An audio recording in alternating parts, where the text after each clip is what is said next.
Rowdy babies, వేసవకాలం అంటేనే ఆకురాల కాలం. ఆకురాలిన తర్వాత చిగురిచ్చడం మానేస్తుందా?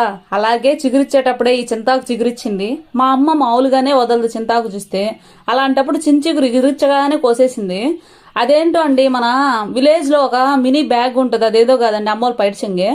కావాల్సినంత కోసి దాంట్లో పెట్టేస్తారు. దాంట్లో ఎంత పడుతుందో ఎవరికీ తెలీదు. మా అక్క నేను వాదులు పెట్టుకొని వీడియో కోసం కోసి చేతుల్లో పట్టుకొని చూపించాము. ఈ చించుగురు అయితే మా అమ్మ మాది కాదండి, పక్కన వాళ్ళ చెట్టు. గబగబా కోసేస్తా ఉంది. ఆ పొలాలు కళ్ళల్లో గుచ్చుకుంటాయని కూడా లెక్క చేయట్లేదు. అదే అనేది, ఇంట్లో వండిన కూర కంటే బయట పుల్లకూర టేస్ట్ అనేది ఇందుకే కాబోలు. గబగబా కోసి ఆమె బ్యాగ్లో వేసుకుంటా ఉంటుంది. ఇలా ఎంతమందికి తెలుసు విలేజ్లో దొరికే బ్యాగ్? చూడండి, ఇది మినీ సైజ్ బ్యాగ్. దాంట్లో ఎంత చింతాకు పట్టిందో చూడండి. చించిగురండి. ఈ చించిగురు పచ్చడి చేస్తారు. అది నెక్స్ట్ వీడియోలో నేను అప్లోడ్ చేస్తాను. ఇలాంటి మీ చిన్ననాటి జ్ఞాపకాలు ఏమన్నా గుర్తొస్తే ఒక కామెంట్ అయితే చేసేయండి. మీ అమ్మోళ్ళు కూడా ఎలాగే వస్తారేమో.